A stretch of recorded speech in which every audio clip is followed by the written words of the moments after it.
여러분, 혹시 이렇게 머리를 감고 계신가요? 그렇다면 당장 멈추세요. 머리가 다 빠질 수도 있습니다. 안녕하세요, 피부작가 닥터 심원석입니다. 피디님, 잘 들어보세요. 스핑크스가 피디님께 퀴즈를 냈어요. 아침에는 다리 4개, 점심에는 다리 2개, 저녁에는 다리 3개로 걷는 동물이 있습니다. 그 동물은 무엇이냐? 그거 되게 유명한 넌센스 아니에요? 사람? 아닌가요? 아, 잘 아시는군요. 그러면은 이번엔 제가 피부과 의사로서 다시 퀴즈를 내볼게요. 20대에는 눈, 코, 광대 고민, 30, 40대에는 주름과 피부 탄력 고민. 그렇다면 50대 이후는 무슨 고민? 글쎄요, 잘 모르겠는데 비만? 아닐까요? 네, 그런 거 아니고요. 바로 머리 빠짐, 탈모 고민이랍니다.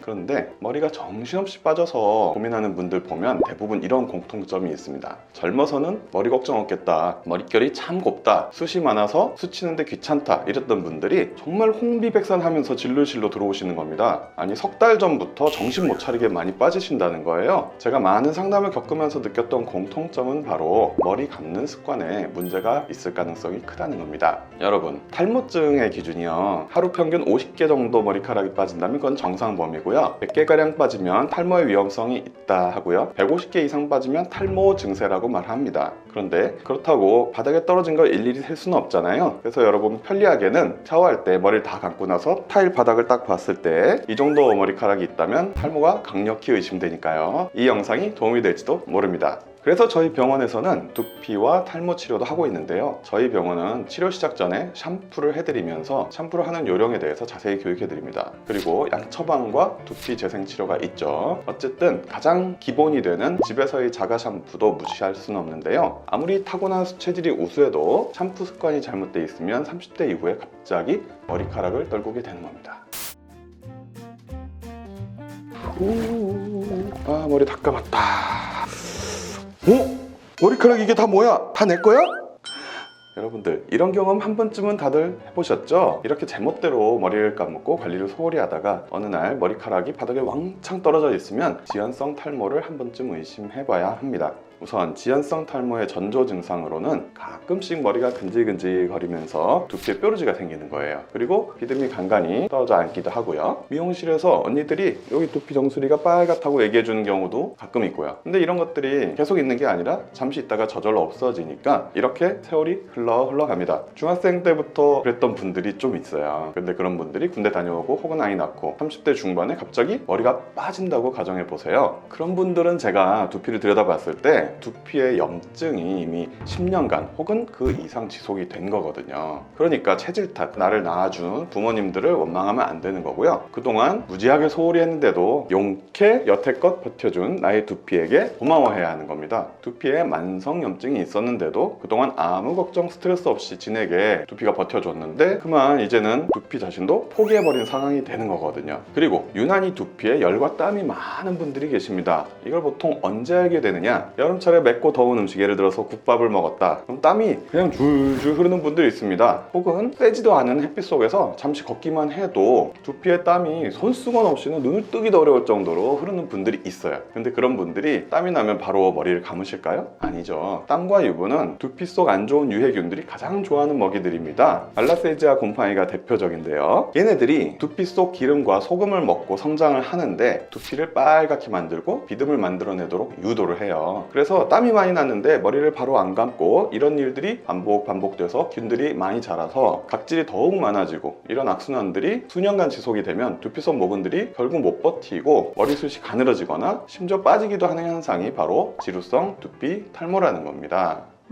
그렇구나. 그러면 원장님, 어떻게 머리를 감아야 머리가 안 빠질까요? 우선 두피에 도움이 되는 머리 감기 방법으로는 두피에 좋은 샴푸를 써야 하는데요, 두피용 샴푸들의 공통점이 세정력이 안 좋다는 겁니다. 그래서 1차로 세정력이 좋은 샴푸를 먼저 써주고요, 2차로 두피용 샴푸를 이용해서 머리를 감는데 거품을 내듯이 머리숱에 얹지르는 게 아니고 손가락을 세워서 두피를 마사지 하듯이 깊숙이 머리를 감아줘야 해요. 그리고 두피에 좋은 유효 성분들이 침투할 시간을 주기 위해서 3분에서 5분간 가만 놔두고 방치를 해줘야 하는 겁니다. 우선 두피에 땀이 부담이 많은 분들은 기본적으로 머리 감기를 겨울철에도 최소 하루 2번은 해야 한다고 생각을 하십시오. 그리고 예를 들어서 얼굴에 원래부터 기름 많은 분들, 근데 두피 전혀 걱정 안 하신 분들 있잖아요. 비누나 폼으로 한번 세안한다고 해서 뽀독뽀독해지지 않잖아요. 기름이 원래 많으니까. 근데 그런 분들이 두피에도 기름이 많아요. 그래서 그런 분들 역시 세정용 샴푸 한 번만으로는 겉에 흐른 땀만 세정된다고 보시면 돼요. 속은 계속 유분으로 미끌미끌 거리는 거죠. 그럼 어느 정도로 깨끗하게 세정을 해야 하느냐? 예를 들어서 머리를 다 감고 손가락을 이렇게 찔러 넣어서 빗질처럼 이렇게 해보세요. 손가락이 안 빠질 정도로 뽀독뽀독해지면은 두피 세정이 아주 잘 되신 겁니다. 나 같은 경우에 운동을 하루에 2번씩 하는데 그럼 어떻게 하냐고요? 그러면은 운동 끝나자마자 또 새로 샴푸 하셔야죠. 두피에 땀과 유분이 많으신 분들은 어쩔 수 없어요. 노력하셔야 합니다. 안 그러면 5년 있다가 분명히 머리가 가늘어지거든요. 여기서 여러분들께 간단하게 문제를 드리겠습니다. 탈모 전용 샴푸 있잖아요. 탈모 샴푸가 탈모 개선에 도움이 될까요? 안 될까요? 바로 제가 생각하는 정답은 개선이 안 될 경우가 더 많다입니다. 이걸 제가 어떻게 하냐면요. 탈모 고민으로 저한테 상담받으러 오신 분들은 바로 오시지 않아요. 열이면 열 전부 병원까지 오시기 전에 이미 탈모 샴푸를 2-3번씩 바꿔보다가 도저히 개선이 안 되고 계속 빠지니까 온 거거든요. 이렇게 생각하면 탈모 샴푸가 전혀 쓸모없는 것 같기도 한데 제가 유일하게 인정하는 카페인 계열 샴푸가 있습니다. 알테신인가? 원래는 독일제 샴푸인데 요새는 온라인으로도 바로바로 살 수 있어요. 어차피 탈모 샴푸만 쓸 거면 이 정도는 인지도가 있는 샴푸를 쓰시길 바라겠고요. 근데 제가 봤을 때 머리가 가늘어지신 분들 대부분은 정작 탈모 샴푸가 아니라 두피 전용 샴푸가 필요하신 분이세요. 예를 들어서 말라세지아균 같은 근본적인 두피에 문제가 있는 그런 존재가 있는데 탈모에 아무리 좋은 성분을 준다고 해봤자 균들이 없어질 리가 없어요. 예를 들어서 나무가 이제 우리 모발이라고 생각을 합시다. 화분에 있는 흙을 통째로 갈아주지 않고 썩었는데 영양제만 드립다 꽂아준다고 해서 나무가 쉽게 부활할 리가 없잖아요. 어떻게 해야 되느냐? 두피 전용 샴푸를 쓰고 꾸준하게 두피 관리가 되어야 두피가 결국 건강해져서 두피 속 모근이 근본적으로 재생될 수 있는 환경을 마련해 주는 거예요. 그럼 실제로 원장님 말씀대로 해서 좋아진 경우가 있으면 한번 소개해 주시면 좋을 것 같아요. 우리는 오래전부터 해왔으니까 치료가 잘 된 사례는 너무너무 많은데 오늘은 30대 남성분 케이스를 보여드릴게요. 여기 두피가 빨갛고 쌍가마신데 가마 주변에 휑한 부분이 넓죠? 이분을 두피 전용 샴푸 쓰라고 드리고 두피 재생 치료, 먹는 약 다 병행해서 관리해드렸더니 5개월 만에 이렇게 많이 좋아지셨어요.